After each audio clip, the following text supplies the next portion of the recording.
Meus irmãos queridos, que a graça e a paz do nosso bom Deus esteja com a sua vida. Hoje eu gostaria de convidá-los para juntos nós abrirmos a segunda carta de Paulo aos Coríntios, no capítulo 4, do versículo 16 ao versículo 18. Esse é o texto para a nossa reflexão de hoje. Segunda carta de Paulo aos Coríntios, capítulo 4, do versículo 16 ao versículo 18, onde nos diz assim a palavra do Senhor. Por isso não desanimamos. Pelo contrário, mesmo que o nosso homem exterior se corrompa, contudo, o nosso homem interior se renova de dia em dia. Porque a nossa leve e momentânea tribulação produz para nós eterno peso de glória acima de toda comparação, não atentando nós nas coisas que se veem, mas nas que se não veem, porque as que se veem são temporais, e as que não se veem são eternas. Amém. Vamos orar nesse instante, curva a sua cabeça e orar ao Senhor juntamente comigo nesse instante, rogando que a sua palavra fale ao nosso coração, rogando que a sua palavra venha nos instruir, nos ensinar de acordo com a sua vontade soberana para as nossas vidas. Vamos orar ao Senhor. Deus bendito, muito obrigado. Obrigado pela tua santa palavra, obrigado pela tua lei, obrigado pela instrução da tua palavra. Obrigado porque até aqui o Senhor tem nos ajudado, porque até aqui o Senhor tem nos sustentado. Obrigado, Senhor. E nesse instante, fala ao nosso coração pela tua santa palavra. Abre o nosso entendimento, faz-nos compreender a tua voz. Em nome de Cristo nós oramos. Amém e amém. Querido, se tem algo que muitas vezes martela em nossa mente, que incomoda o nosso ser, se chama o sofrimento. No ano de 2016, em meados de novembro, um pastor muito famoso, muito conhecido, chamado Russell Shedd, estava à beira da morte, enfrentando um câncer em estágio terminal. Ele então recebe a visita de alguns outros pastores amigos e, sendo entrevistado por um deles, então ele diz: olha, eu sinto-me realmente desmamando-me deste mundo. Na pergunta que foi feita ao pastor Russell Shedd, qual o sentimento, qual a sensação de estar enfrentando um câncer em estágio final? Ele então faz a seguinte declaração: o sofrimento realmente é uma experiência muito boa. Sinto-me desmamando no mundo para então subir. Diante dessa declaração, após ouvir aquela entrevista feita ao pastor Russell Shedd, eu fiquei então a pensar: como? De que maneira alguém que está enfrentando um câncer no seu estágio final, passando por um sofrimento na sua vida, enfrentando dores, enfrentando dificuldades, lutas pela sobrevivência, consegue declarar de forma tranquila, calma, que o sofrimento é uma coisa muito boa? De que maneira nós podemos compreender alguém olhando para o sofrimento dizendo: de fato, sofrimento é algo muito bom? Via de regra, nós somos tentados, nós somos seduzidos a declarar e a entender o sofrimento como uma condenação, o sofrimento como um castigo, um sofrimento como uma ação até mesmo diabólica sobre nossas vidas. Não é à toa que quem mais lida com a questão do sofrimento e quem mais tem problema com a questão do sofrimento são até mesmo os que se dizem cristãos. Observe que em muitos momentos nós nos apegamos à palavra que nos diz: olha, praga nenhuma chegará em tua tenda. Nós nos apegamos a texto que diz: olha, tudo posso naquele que me fortalece. Nós nos apegamos a textos e a expressões e a promessas que são feitas nas Escrituras Sagradas, em contextos dos mais diferentes possíveis, para dizer que nós, como cristãos, nós não podemos enfrentar o sofrimento. E está aí o movimento neopentecostal para dizer exatamente isso. Você não pode sofrer, você não pode adoecer, porque isso é resultado de algum pecado escondido, porque isso é resultado da falta de fé, porque isso é resultado de uma vida distante com Deus, porque aquele que anda com Deus, porque aquele que teme ao Senhor, dizem eles, não pode sofrer. Muitas e muitas vezes nós somos levados, guiados, seduzidos por esse pensamento. Eu sou cristão, Eu temo a Deus, eu vivo para o Senhor, eu leio a sua palavra, eu oro, eu vou à igreja, eu entrego meus dízimos e as minhas ofertas, eu sou fiel ao Senhor, logo eu não posso sofrer, eu não posso enfrentar a tribulação, eu não posso adoecer. Essa é a ideia que muitos e muitos cristãos têm. Esse é o pensamento que norteia a vida cristã de muitas e muitas pessoas. No entanto, no texto que nós acabamos de ler, queridos, nós vamos encontrar um relato de Paulo. E lembre-se vocês que Paulo era um apóstolo que outrora foi perseguidor da igreja, mas agora era perseguido. E quão perseguido o apóstolo Paulo foi. E quantos sofrimentos o apóstolo Paulo enfrentou. A sua carta à igreja de Corinto, tanto a primeira como a segunda, consiste numa defesa do seu apostolado. Não bastasse os muitos sofrimentos que Paulo vinha enfrentando no campo espiritual de perseguição, no campo social, pelas cidades onde ele passava, não bastasse todo o sofrimento que o evangelho por si só trazia em relação aos ímpios, em relação ao mundo, aqueles que não queriam receber o evangelho nas suas cidades, nas suas casas, havia ainda a perseguição feita pelos próprios crentes. E é interessante nós observarmos que é nessa perspectiva que toda a carta aos Coríntios, tanto a primeira como a segunda, ela vai se desenvolver. O apóstolo Paulo vai fazer uma defesa do evangelho, uma defesa do seu ministério, o seu ministério apostólico, por causa da perseguição que havia contra ele. Não apenas a perseguição de fora da igreja, perseguição essa externa, perseguição essa que vinha dos ímpios, perseguição que vinha dos governantes, dos poderosos, mas perseguição que vinha também de dentro da igreja, daqueles que se diziam crentes, daqueles que estavam na comunidade de fé. E é uma defesa da sua fé, é uma defesa do seu evangelho, é uma defesa do seu ministério que agora vai ser levantado nas cartas de 1ª e 2ª Coríntios pelo apóstolo Paulo. Diante dessa perspectiva que nós agora estamos percebendo na vida de Paulo, diante desse sofrimento tamanho que o apóstolo vinha enfrentando, o capítulo 4, então, Paulo vai nos mostrar claramente algumas verdades benditas. Ele começa o capítulo 4 da seguinte forma, versículo 1. Pelo que tendo esse ministério, segundo a misericórdia que nos foi feita, não desfalecemos. Ele já inicia o capítulo 4, a semelhança do que ocorre no final do capítulo 4, nós lemos, por isso não desanimamos. Ele começa o capítulo e termina o capítulo dizendo, nós não desfalecemos, nós não desanimamos. Mas por que então Paulo está falando sobre não desfalecer, sobre não desanimar?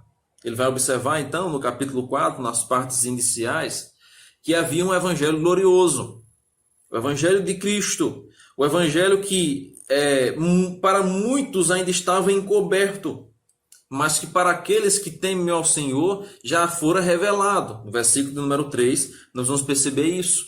Então, esse evangelho glorioso era a razão pela qual Paulo não desfalecia. Além disso, ele fala sobre um tesouro precioso. Versículo número 7, ele vai dizer, temos, este tesouro em vasos de barro, para que a excelência do poder seja de Deus e não de nós.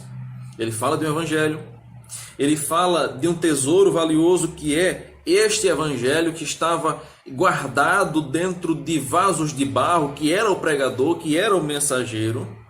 Mas ele fala também, do versículo 13 ao versículo 15, de uma fé vitoriosa, quando ele então vai dizer da seguinte forma, eu criei, por isso é que falei. Então, observe, queridos irmãos, que o capítulo 4 ele é composto dessas declarações de Paulo a respeito da sua fé, a respeito do ministério, a respeito do evangelho que ele agora estava pregando. E diante de todo o sofrimento que ele havia enfrentado, diante de toda a tribulação que ele vai nos relatar em muitos e muitos momentos, especialmente na sua carta aos Coríntios, ele relata muitos momentos, o momento que ele sofreu naufrágio, o momento que ele foi picado por cobra, o momento que ele foi expulso das cidades, o momento que ele foi chamado de tagarela, o momento que ele foi arremessado para fora de muitos locais pela pregação do Evangelho. Paulo agora vai nos mostrar a razão do sofrimento, o motivo do sofrimento e por que ele continuava sofrendo com esperança e com alegria. Ao invés de se queixar, a igreja de Corinto, que tanto perseguia, que tanto trazia tristeza para a sua vida, o apóstolo Paulo agora alegrou-se. Não por aquilo que ele vinha enfrentando, não por aquilo que ele tinha perdido por causa do Evangelho, mas ele alegra-se por aquilo que ele havia recebido pelo Senhor Jesus Cristo. E aqui nós vamos perceber, queridos irmãos, sobre uma diferença que há entre o homem que olha para o sofrimento da perspectiva do alto, ou até mesmo para o homem que olha para o sofrimento da perspectiva natural. A semelhança do que ocorre lá no Salmo 14, quando o texto diz o insensato no seu coração, não há Deus, e se corrompe. Por isso eu gostaria de hoje meditar com você o seguinte tema: contemplando o sofrimento pela ótica divina. Esse é o tema da nossa reflexão de hoje, contemplando o sofrimento pela ótica divina. Quais os resultados de contemplar o sofrimento, de olhar para o sofrimento numa perspectiva, numa ótica divina? Em primeiro lugar, observe comigo no versículo 16, que quando nós fazemos isso, o texto agora vai nos dizer o seguinte: por isso não desanimamos. Pelo contrário, mesmo que o nosso homem exterior se corrompa, contudo, o nosso homem interior se renova de dia em dia. Em primeiro lugar, quando nós contemplamos o sofrimento pela ótica divina, o resultado desse modo de vida, dessa nova visão, é que essa visão produzirá renovo, uma renovação. E observe que é exatamente isso que o texto agora vai nos dizer. O nosso homem interior se renova de dia em dia. Interessante que quando nós paramos e passamos então a viver na perspectiva, na dimensão da eternidade, o nosso enfoque muda. O apóstolo Paulo vai dizer o seguinte: olha, por isso nós não desanimamos. Mas o que Paulo queria dizer, por isso não desanimamos? É necessário entender que quando Paulo chega no versículo 16 e então diz, olha, por isso nós não desanimamos, ele está fazendo uma referência ao que ele já havia dito anteriormente. É o que acontece do versículo 1 ao versículo 15, no contexto mais aproximado. E o que é que o apóstolo Paulo havia dito do versículo 1 ao versículo 15? Que embora todo o sofrimento que ele havia enfrentado, que embora houvesse perdido muito por causa do Evangelho, muito mais Deus havia feito por sua vida e muito mais glorioso e poderoso era o Evangelho e a fé que ele tinha em Deus diante das tribulações. Observe que no versículo 8 do capítulo 4, Paulo vai dizer o seguinte: em tudo somos atribulados, porém não angustiados, perplexos, porém não desanimados, perseguidos, porém não desamparados, abatidos, porém não destruídos. Ele vai fazer um contraste contínuo do sofrimento e da glória. Um contraste contínuo entre aquilo que ele perdeu, mas aquilo que ele ganhará. Aquilo que ele abandonou por causa do Evangelho, mas aquilo que Deus agora concede à sua vida por intermédio desse mesmo Evangelho. É dessa maneira, é dessa forma, com essas comparações, com esses paralelos que o apóstolo Paulo agora trabalha essa perspectiva do sofrimento, da tribulação na igreja de Corinto, escrevendo à igreja de Corinto. Ele diz, por isso nós não desanimamos. No versículo 8 ele diz, porém, não angustiados, embora sejamos perplexos, perseguidos, porém não desamparados. O que o apóstolo Paulo quer nos mostrar agora nesse texto é que, embora muito sofrimento tivesse feito parte do seu ministério, mas ao mesmo tempo a presença de Deus nunca o deixou. Embora o sofrimento fosse uma marca presente, constante, contínua no seu ministério, De igual forma, ou até mesmo de forma superior, foi a presença abundante de Deus na sua vida. E a verdade é que agora o apóstolo Paulo quer nos mostrar é que, embora nós tenhamos um corpo frágil, é que embora o nosso ministério também seja frágil por causa das nossas limitações naturais, o nosso espírito ele é renovado, pois diz o versículo 16, por isso nós não desanimamos, pelo contrário. Mesmo que o nosso homem interior se corrompa, contudo o nosso homem interior se renova de dia em dia. Observe que há dois movimentos no texto. Um movimento para cima e um movimento para baixo. O nosso homem exterior, conforme relata Paulo, ele entra no estado de degeneração. Com o passar do tempo, a gravidade coloca tudo para baixo. Nós mudamos. A nossa pele muda. A nossa agilidade muda. Nós sofremos. Aos poucos, o ser humano ele caminha para um processo degenerativo. No final das contas, no final de tudo, nós vamos perecer, nós vamos morrer. Nós vamos voltar ao pó de onde nós viemos. E Paulo então tem esse reconhecimento. Olha, contudo, embora o nosso homem exterior se corrompa, embora o nosso homem exterior, dia após dia, sofra as alterações, sofra com o processo degenerativo natural que vem a absolutamente todos os homens, no entanto, o nosso homem interior, uma referência ao seu ser espiritual, uma referência ao que ele é diante de Deus, a sua alma. No entanto, esse homem interior se renova de dia em dia. É verdade, é fato, que a nossa fraqueza com o passar do tempo, ela é indisfarçável, nós não temos como esconder. Nós vamos ficando frágeis, nós vamos perdendo a vitalidade, nós vamos perdendo aquela disposição que outrora nós tínhamos. É o processo natural da vida. No entanto, para com Deus, o nosso espírito deve ser renovado dia após dia. Há dois movimentos, um para cima e outro para baixo. À medida que o nosso homem exterior, à medida que o nosso corpo se degenera, se decompõe, vai envelhecendo, vai perdendo a estabilidade, vai perdendo a vitalidade, o nosso homem interior, o nosso espírito para com Deus deve ser renovado de dia em dia. Nós devemos cada vez mais e mais crescer diante do Senhor em graça e em conhecimento. Isso significa que embora o nosso corpo seja maltratado, embora o nosso corpo seja pisado, como assim foi na perseguição, nossa relação com Deus não deve ser abalada. Pelo contrário, ela deve ser fortalecida dia após dia. É famosa a frase de Michelangelo quando ele disse: quanto mais o mármore é gastado, mais a estátua cresce. Vou repetir a frase. Quanto mais o mármore é gastado, mais a estátua cresce.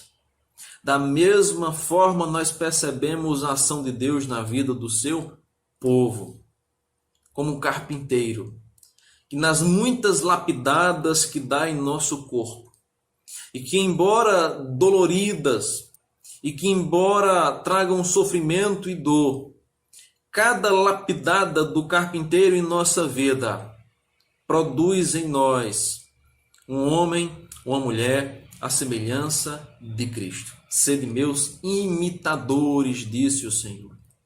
E dessa forma Paulo agora estava entendendo.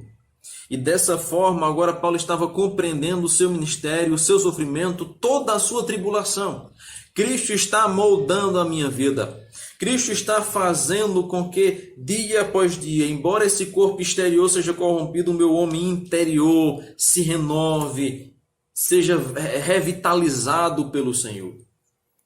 Segundo, quando nós passamos a contemplar o sofrimento pela ótica divina, não apenas nós desfrutaremos de um renovo, de uma renovação, conforme o versículo 16, mas agora Paulo vai nos mostrar no versículo 17 que quando nós contemplamos o sofrimento pela ótica divina, essa visão produzirá também perseverança, pois diz o versículo 17, porque a nossa leve e momentânea tribulação produz para nós eterno peso de glória, acima de toda comparação.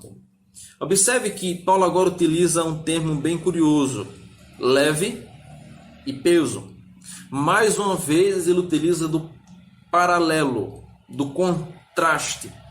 Em comparação com a sua vida temporária, a sua vida terrena e a sua vida celestial. E agora Paulo vai utilizar uma palavra grega que significa uma ninharia sem importância, que é a palavra leve.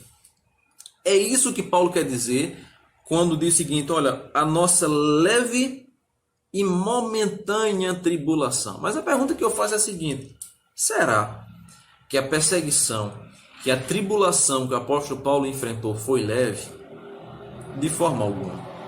Nós sabemos, e quando nós lemos os relatos de Paulo nas suas cartas às diversas igrejas que ele então escreveu, nós vamos perceber que se houve um apóstolo que enfrentou perseguição por causa do evangelho, esse homem se chama Paulo. E ele agora olha para toda a sua vida e para todos os seus sofrimentos, olha, o nosso sofrimento é leve, é momentâneo. Como alguém pode expressar isso? A semelhança daquilo que falei no início, no relato, já nos últimos instantes de vida do pastor Russell Shedd, olha, é um prazer, na verdade uma alegria passar por esse sofrimento. Diz ele, no estágio final, em um câncer avançadíssimo, com a sua morte praticamente decretada.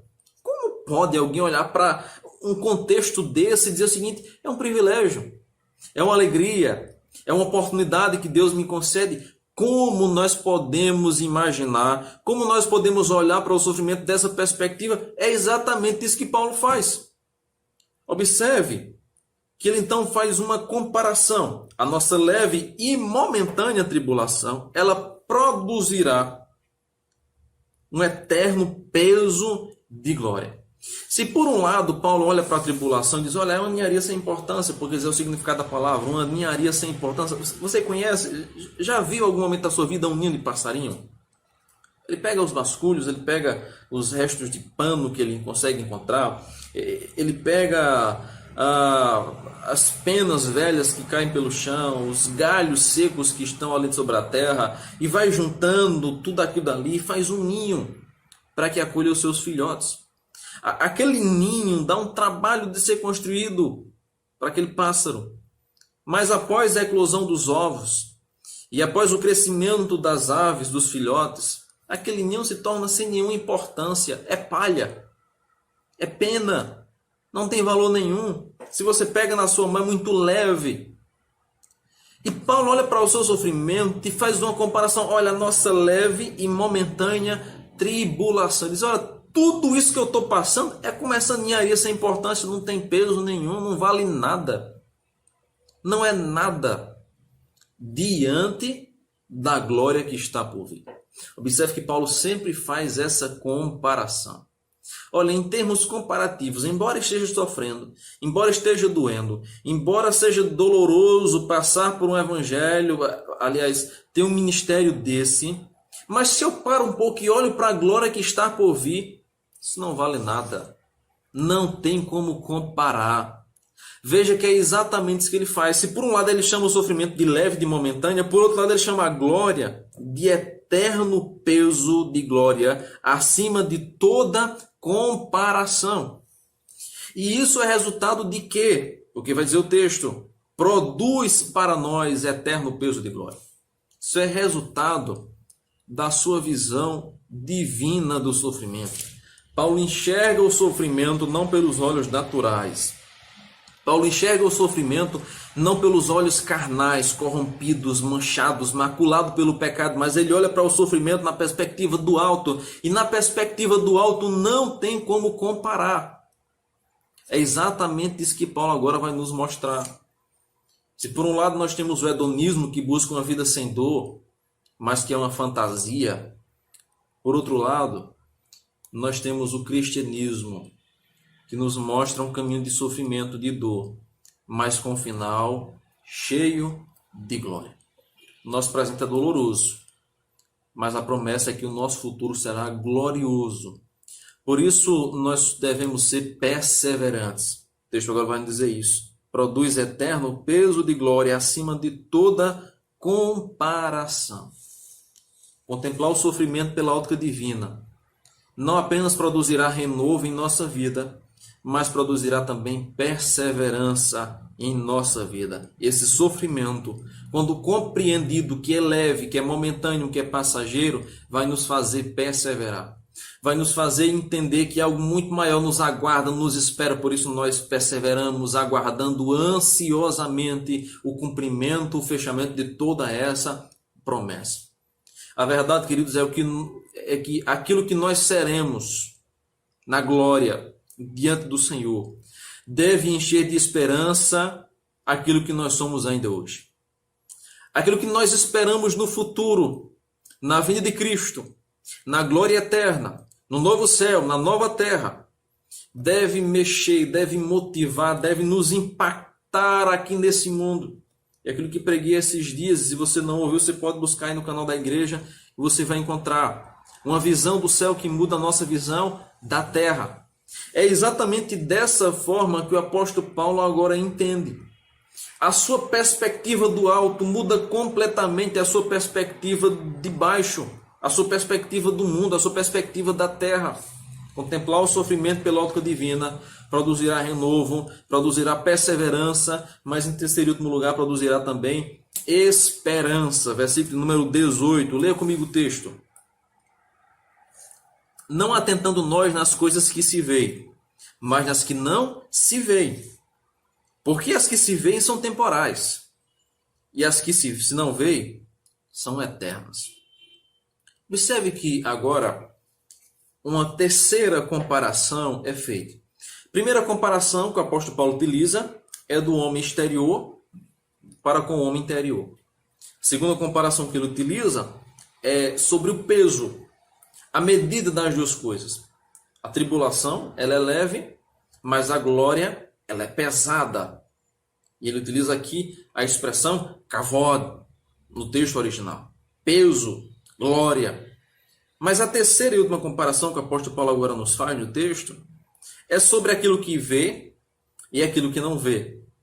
Então observe que ele utiliza de três maneiras diferentes, com três comparações bem sugestivas, para nos ensinar a respeito de uma visão celestial, para nos ensinar a respeito do sofrimento, da tribulação, não da perspectiva humana, que muitas vezes não compreende, mas da perspectiva do alto. Ele então compara quem nós somos e quem Deus é. Ele compara aquilo que nós enfrentamos nesse mundo presente e aquilo que nós desfrutaremos na glória. Colocando na balança uma coisa e outra, qual deve pesar mais em nossa vida? É dessa forma que o apóstolo Paulo agora trabalha esses 3 versículos do capítulo 4 de 2 Coríntios. Ele agora vai dizer o seguinte: não atentando nós nas coisas que se veem. Agora, a palavra que Paulo vai utilizar, atentando, no grego, geralmente ela é utilizada no sentido de fixar.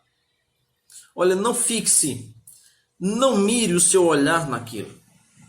Sabe, irmãos, muitas e muitas vezes, diante de tudo que nós enfrentamos, e até mesmo agora, nesse momento tão distinto que o mundo vive com essa pandemia, nós somos tentados, eu sou tentado a fixar os meus olhos apenas em um ponto da questão, apenas um aspecto da questão.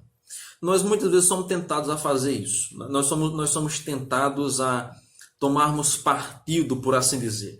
Quando você, por exemplo, se depara com uma briga de um casal e você então olha para uma versão, mas não escuta a outra versão, o outro lado, você é tentado a fazer um pré-julgamento da outra parte, sem antes ouvi-la, sem antes analisar a questão de uma forma mais ampla, mais aberta, de uma forma mais geral. Às vezes nós somos tentados a isso. E Paulo diz, não atentando nós nas coisas que se veem. Sabe o que Paulo quer dizer? Nós precisamos ter cuidado para que os nossos olhos não fiquem fixos apenas e somente neste mundo. Nós temos que ter cuidado, nós temos que atentar para que os nossos olhos não sejam fixados em apenas um lado da moeda. E no texto, o que é que ele quer nos dizer? Para que nós não sejamos fixos, para que nossos olhos não sejam apenas fixados nesse mundo, nas coisas passageiras, nas tribulações que são passageiras, ou até mesmo nas vitórias que são ilusórias nesse mundo, não atentando os nossos olhos naquilo que se vê, porque as coisas que se veem são temporais. Aquilo que nós enxergamos perece. Por isso que Salomão em Eclesiastes diz, olha, olhei para a terra, o que vi debaixo do sol, e eis que tudo é vaidade. Diz o pregador, vaidade. Na perspectiva humana, naquilo que nós vemos debaixo do sol, como nos relata o livro de Eclesiastes, é vaidade. Tudo passa. As lutas vêm, mas elas passam. As doenças vêm, mas elas passam. O homem nasce, mas esse também passa. Tudo é passageiro. Por isso Salomão diz, vaidade. Não há nada novo debaixo do sol. O que foi ontem será amanhã. E o que será amanhã também será no futuro, em outra geração. É vaidade, tudo é passageiro. Mas Paulo diz, olha, há uma coisa que não é passageira. Há algo que não é ilusório. Ele vai dizer o seguinte, não atentando nós nas coisas que se veem, mas nas que não se veem. Que coisas são essas que não se veem? Observe que no capítulo 5, Paulo vai dizer o seguinte, sabemos que se a nossa casa terrestre desse tabernáculo se desfizer, temos da parte de Deus um edifício, casa não feita por mãos, eterna nos céus. E por isso, neste tabernáculo gememos, aspirando por sermos revestidos da nossa habitação celestial. No entendimento do apóstolo Paulo, aquilo que nós não conseguimos ver é uma referência à nossa morada celeste. É uma referência ao lar que Deus foi preparar para nós. É uma referência ao céu. E é interessante que essa referência ao céu que o apóstolo Paulo agora faz, ele mais uma vez utiliza uma comparação entre casa e edifício. Uma casa construída por mãos humanas que, mais cedo ou mais tarde, com os efeitos naturais, com o processo natural da natureza, irá cair, irá se decompor, irá ao chão. Deus preparou para nós um edifício. E esse edifício não foi feito por mãos humanas. No entanto, esse edifício não tem fim. Mais uma vez, essa comparação que o apóstolo Paulo agora faz. E observe que até mesmo aquilo que era de mais precioso, visível, palpável, que havia para os judeus de todas as épocas, para os crentes de todas as épocas, que era o templo construído, o local onde o sacrifício era feito ao Senhor, aonde a glória do Senhor muitas vezes foi apresentada, não ficou pedra sobre pedra, próprio que o Senhor não ficará pedra sobre pedra. Até mesmo os maiores e mais fortes edifícios construídos pela humanidade foram destruídos, ou um dia serão destruídos. Não ficará pedra sobre pedra. Mas agora Paulo diz, olha, Deus preparou para nós um edifício. E esse edifício não foi feito por mãos humanas. No entanto, portanto, ele não tem fim. Ele não vai se acabar. Ele não vai sucumbir. Porque foi Deus que estabeleceu, foi Deus que preparou. E aquilo que Deus fez dura para sempre. Dessa forma, Paulo agora renova a sua esperança.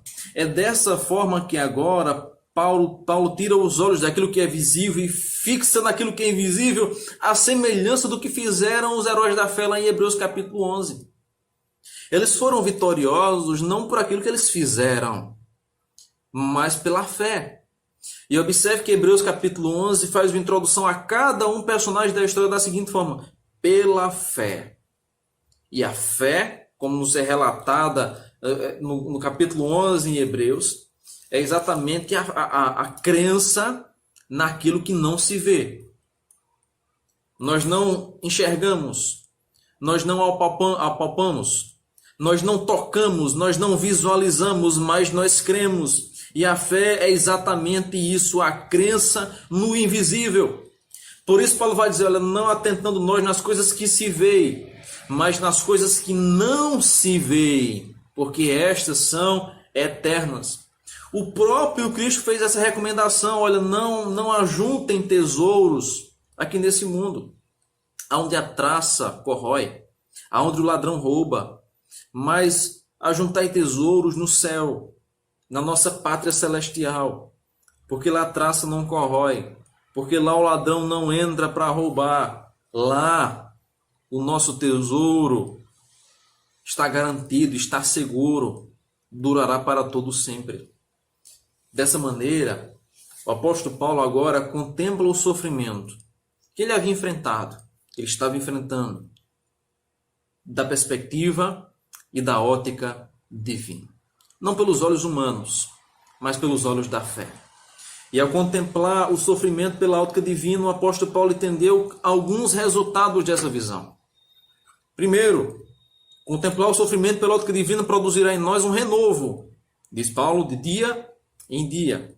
Segundo, produzirá em nós perseverança, porque à medida que nós olhamos para o alto, à medida que nós olhamos para aquilo que nós iremos ganhar, nós temos resistência para permanecer. Terceiro, produzirá em nós esperança, porque aquele que ressuscitou, como nos diz o versículo 14, também nos ressuscitará com ele. Versículo 14 do capítulo 4, Paulo menciona isso. Sabendo que aquele que ressuscitou, o Senhor Jesus, também nos ressuscitará. Nós seremos ressuscitados. Nós aguardamos algo glorioso.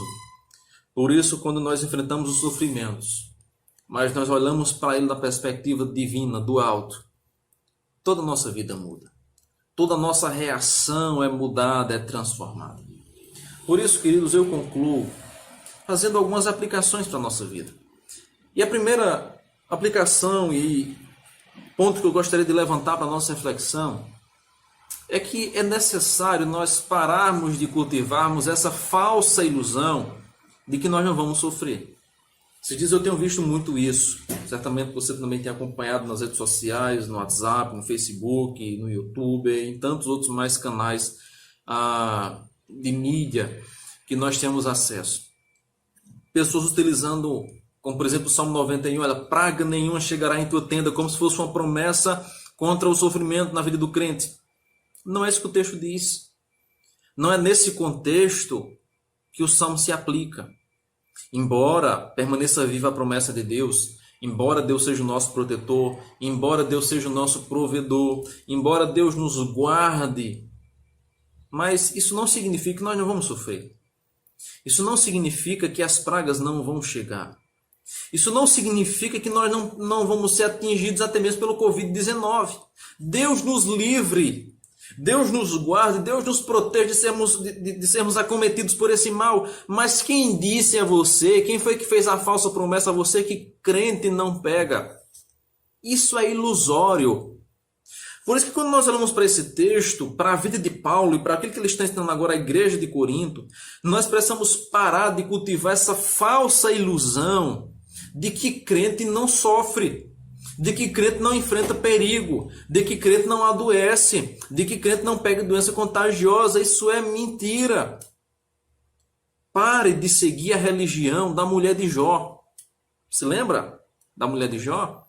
Quando estava tudo bem, ela estava com ele. Ela estava seguindo o seu Deus, o Deus de Jó. Mas quando tudo ficou mal, ele diz, olha, abandona esse Deus e morre. E Jó diz, olha, você soube receber de Deus o bem, mas não sabe receber também o mal?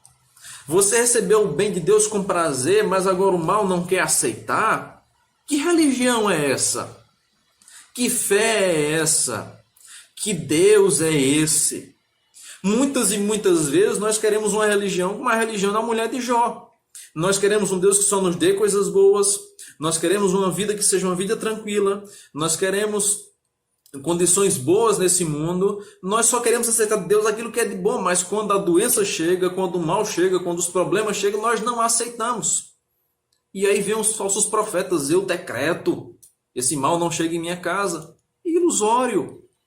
Constantemente nós somos ensinados que nós vamos enfrentar perigo, nós vamos enfrentar sofrimento nesse mundo. Abandone essa falsa religião, essa ilusão de que você não vai sofrer. Abandone isso. Terceiro, aprenda que o tempo, as enfermidades, as perseguições que hoje maltratam o nosso corpo, na glória não irá nos maltratar. Por isso devemos olhar adiante, devemos olhar para o futuro, devemos olhar para o Senhor que nos promete um lar celestial. Nós aprendemos, irmãos, que se a nossa esperança estiver fixada apenas nesse mundo, nós somos os mais miseráveis. E é inclusive isso que Paulo diz: se Cristo não ressuscitou, é vã a nossa fé, a nossa esperança está no Cristo ressurreto. A nossa esperança está em que assim como Cristo ressuscitou, nós também ressuscitaremos. Caso contrário, tudo é em vão. Tudo é ilusão. Não faz sentido viver nesse mundo se não for na perspectiva do alto, aguardando algo maior com a vinda do nosso Senhor Jesus Cristo. Contemple o sofrimento pela ótica divina e você então passará a entender que Deus tem um propósito glorioso, até mesmo nos momentos mais dolorosos da sua vida. Contemple o sofrimento pela ótica divina e você aprenderá com o sofrimento, ao invés de reclamar do sofrimento. Contemple o sofrimento pela ótica divina, que você então terá uma vida cristã diferente daquela que o pagão, que o ímpio tem, que olha para o mundo, que olha para o sofrimento e diz: não há Deus, e por causa disso se corrompe. Mas olhe para o sofrimento da perspectiva do alto, como um alerta de Deus para que você seja santificado, como um alerta de Deus para que você seja lembrado que a sua casa, que o seu lar não é aqui nesse mundo. Por isso se prepare para uma nova casa, anseie por essa nova casa, viva por essa nova casa. A nossa casa não está nesse mundo. Paulo diz: olha, nós temos nessa casa terrestre, em comparação a ela, nós temos um edifício, casa não feita por mãos humanas, mas uma casa eterna no céu. Anseie por esta casa, por esse edifício que foi preparado por Deus. Pare de se apegar às muitas taperas que nós construímos nesse mundo. Muitas e muitas vezes nós estamos apegados à nossa taperinha aqui nesse mundo, a essa casa feita de barro, de cimento, de tijolo, que basta um terremoto que ela vai ao chão, que nós paramos de atentar, de desejar um edifício celestial. Fixe os seus olhos no eterno e viva na dimensão da eternidade, para a glória bendita do nosso Deus. Quero convidar você a orar nesse instante. Curva a sua cabeça. Nós vamos orar ao Senhor nesse instante, rogando que a sua palavra entre em nosso coração e nos faça enxergar o mundo, o sofrimento, de uma forma diferente, da perspectiva do alto. Deus, muito obrigado pela tua palavra que fala ao nosso coração, que nos instrui, que nos ensina, que nos mostra como vivemos para ti.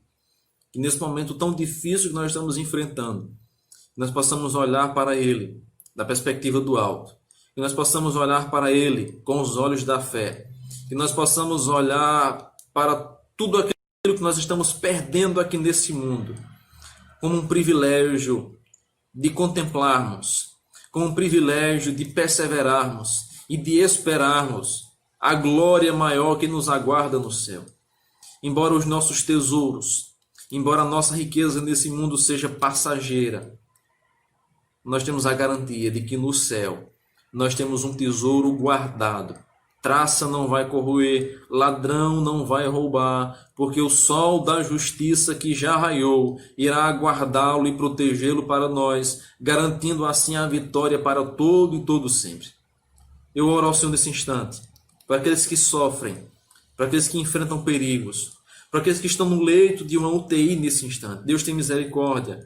Deus renova as esperanças, renova a nossa fé, faz-nos entender o sofrimento nesse mundo, não apenas como um castigo, não apenas como uma maldição sobre nossas vidas, embora nós sejamos responsáveis pelos nossos atos, mas faz-nos entender o sofrimento, as lutas, os dissabores desse mundo, como uma oportunidade de nos aproximarmos de Ti, de nos santificarmos mais e mais, de fixarmos os nossos olhos não na terra, mas no céu, para onde nós caminhamos. Assim nós oramos, ó Pai, em nome de Jesus. Amém e amém. Deus abençoe sua vida. Um forte abraço, uma semana abençoada na presença do nosso Deus.